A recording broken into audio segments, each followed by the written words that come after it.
Welcome to Viking Recreation Center in East Bridgewater, Massachusetts. We're back for some third round action in the Pro Series Ultimate Ladder event.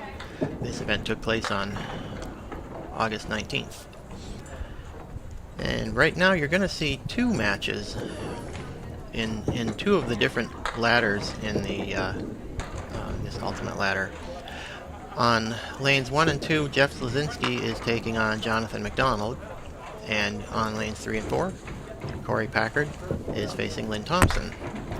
Jeff Slesinski just started off with a strike with 7 on it and 8 in the second box for 25 after 2. And as you saw, Korey Packard started with a spare as we were getting the camera set up. So Jonathan McDonald is up on lane 2 for his first box. And Korey Packard is filling that spare, and he drops 9. In this Ultimate Ladder event, the format is that the entire field bowls a 3-string qualifying round, and then they cut to the top 25, and the 25 bowlers are broken up into 5 separate step ladders, with seeds 1 through 5 in each ladder, going through match play.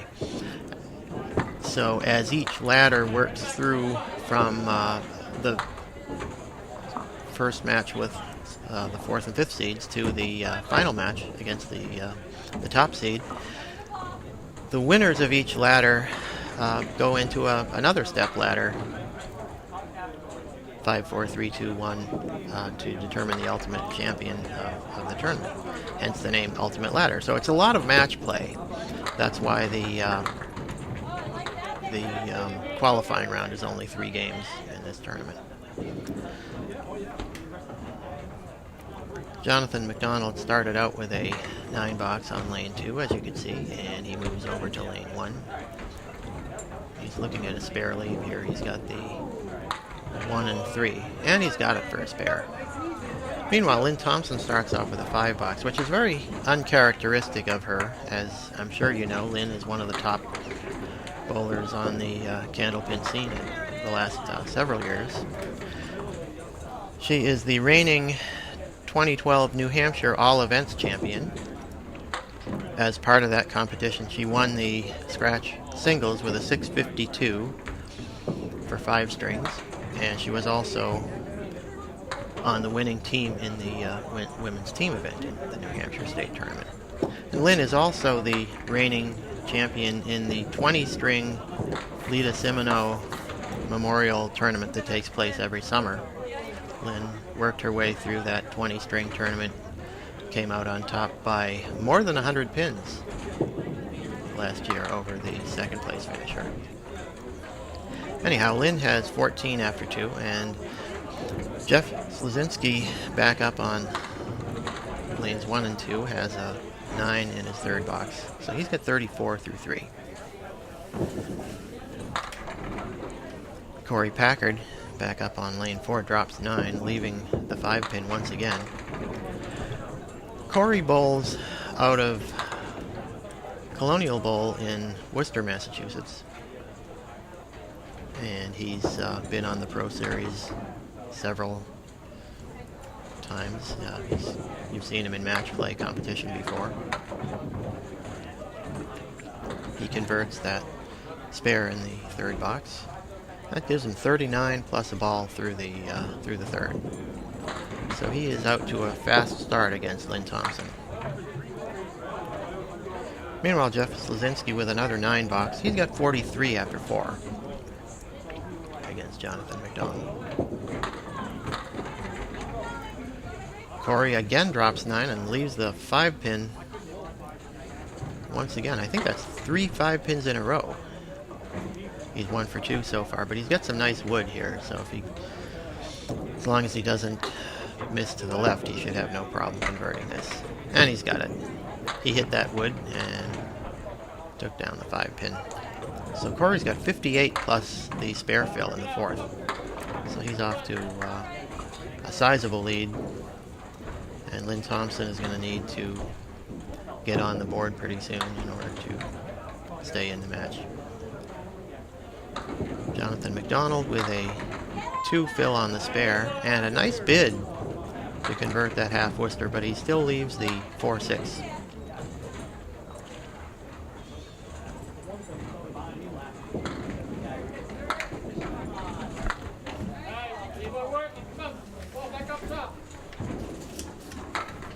I may have mentioned the 3-string qualifying round that the bowlers went through to arrive at match play.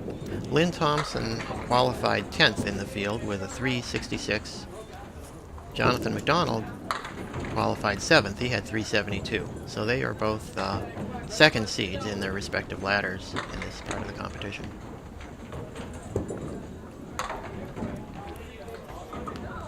Korey Packard qualified 15th with 356. And Jeff Slesinski had 351. That was good for a 17th place finish in the qualifying round out of the top 25. So both bowlers are going to be open again in the 4th box.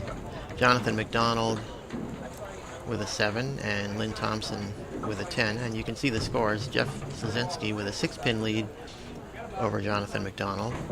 And Korey Packard with a lead of 24 plus a spare fill over Lynne Thomsen through 4.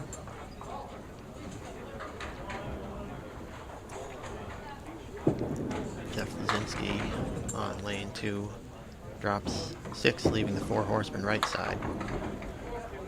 Korey Packard with 7. So he's got 65 through the 4th and a 31-pin lead. Pretty commanding lead at this point. And both guys go by the object pin a little bit, so they're going to have open boxes in the 5th. Korey Packard will take an 8, and Jeff Slesinski with 10. Jeff Slesinski is a regular on the Western New England Candlepin Association Tour, as you may know from his having appeared in one of our video segments a year or so ago. Jeff is from the western part of the state and regularly appears in those tournaments out there. The Western New England Tour usually has 6 stops during the year at each of the WNECA houses. They normally get started the first Sunday in October with an event at Funtime Lanes in Holyoke.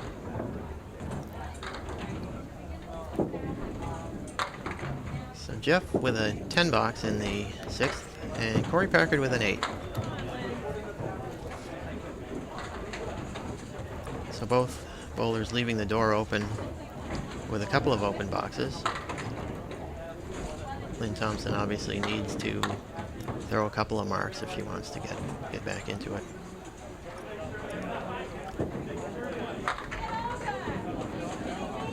Jonathan McDonald with a 7 drop. He has the 6, 7, and 10. Or is that the 4, 6, and 10? I'm not sure. I think it's a 6, 7, 10.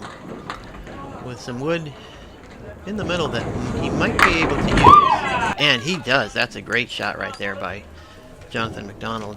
Let's take a look at it on replay. He catches the left side of that, left edge of that wood, and the ball goes over and knocks the wood into the 7-pin. And you can hear the demonstrative crowd reaction. That's a spare in the 5th. That gives him 47 plus the fill. Lynne Thomsen with a 10 box in the 5th. She worked out that big 5 lead. So she is trailing by 29, 73 to 44 against Korey Packard. John McDonald with just a 4 fill, but that cuts the lead of Jeff Slesinski to just 2 pins through 5, 53 to 51.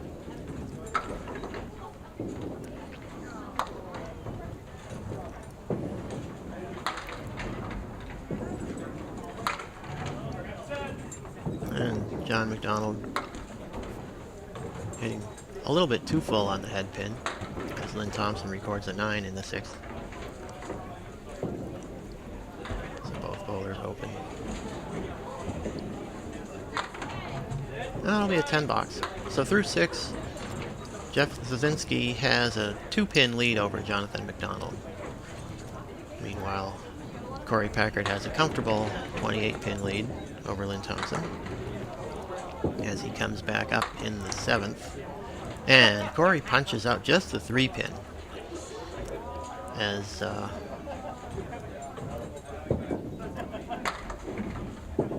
you can only do in candle pins. That's a 9-drop for Jeff Slesinski. He leaves the 3-pin. So Korey got just the 3 and Jeff got everything else. Let's see if Jeff can convert this spare. And he does. He caught a little bit of that wood to the right of the 3-pin. And that directed the ball over into the 3. Might have taken it anyway, but I'm not sure. Anyhow, that's a pretty timely spare for Jeff because he's only leading by 2. So he'll be looking to try and put a big fill on the spare. Misses the head pin to the left, but he drops 6, leaving 1, 6, 8, and 10. A couple of pieces of wood that might give him some help, as you can see. That piece of wood in the back might help him take out the 8, and the one on the right side. Wow, and he hits the head pin just about dead center, and that pin in front of the 8 didn't help him with the 8, as it turned out. So he's still got 3 pins left. And that'll be a 9 for Jeff. Jeff has 88 through the 8th. Korey Packard with a 9, so he's got 96 through 8.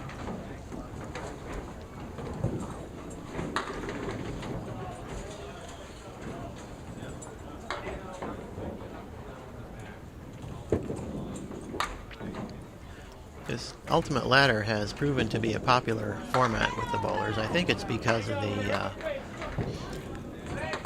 with the 3-string qualifying round, that adds an element of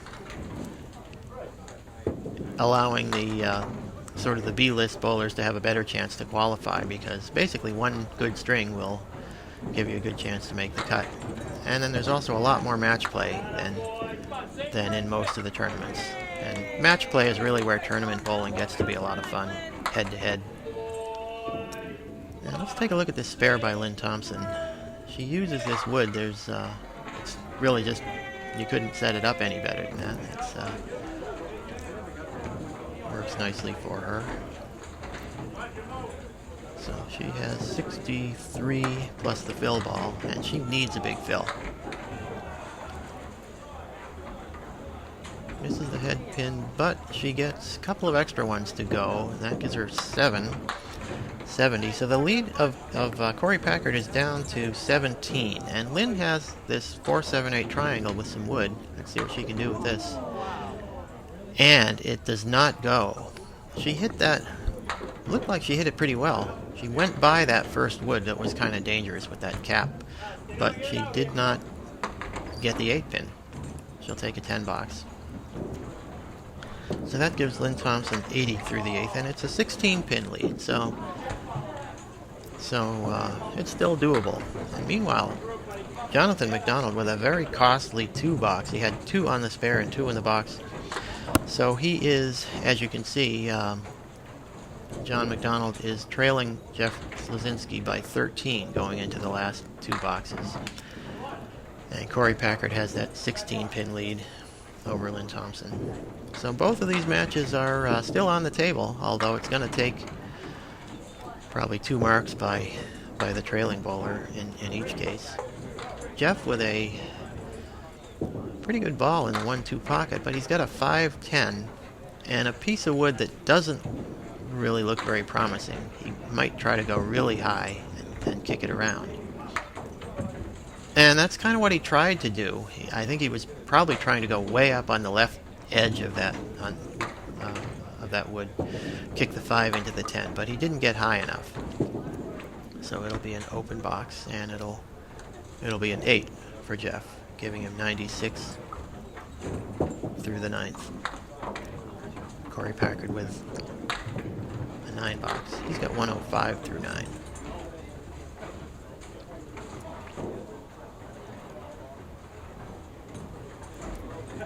So Jeff Slesinski with that 13-pin lead, but he just left 2 on the deck, so he'd like to get another mark here.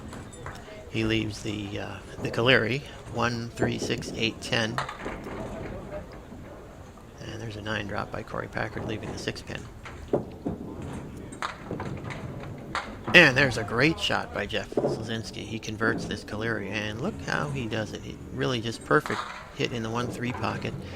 And the head pin hits that piece of wood that was in front of the 8 and knocks it off the wall and then back into the 8. So that's a clutch shot right there for Jeff Slesinski in the 10th frame to give him a chance to add a fill and really put the pressure on John McDonald to have a big finish in the last 2. Korey Packard with the spare. So if he can get a good fill on this spare, he will force Lynne Thomsen to throw a double in the last 2 boxes. And that is going to do exactly that. That's a 9 drop, giving him a 124 game. And since Lynne Thomsen has 80 through 8, she's going to have to throw a double. And John McDonald won't need a double, but he will need 2 big marks because he's got 75 and Jeff Slesinski ended up with 112. So he would need 37 to tie, 38 to win in the last 2. And John is looking at 3, 6, 7, and 10. This is a makeable shot because that wood in front of the, to the right of the 7-pin might give him some help. But he's got to cover the 3, 6, 10 over there. Lynne Thomsen with a nice try, but it doesn't go. So that means that Lynne is not going to be able to catch Korey Packard, and Korey will move on to face the top seed in his ladder. And Jonathan McDonald will be open in the 9th. So he's got 84. That means he is going to have to throw a double in the 10th in order to have a chance to catch Jeff Slesinski. He'd have to throw a double 8 to tie or double 9 to win. Pretty tall order, but certainly not impossible.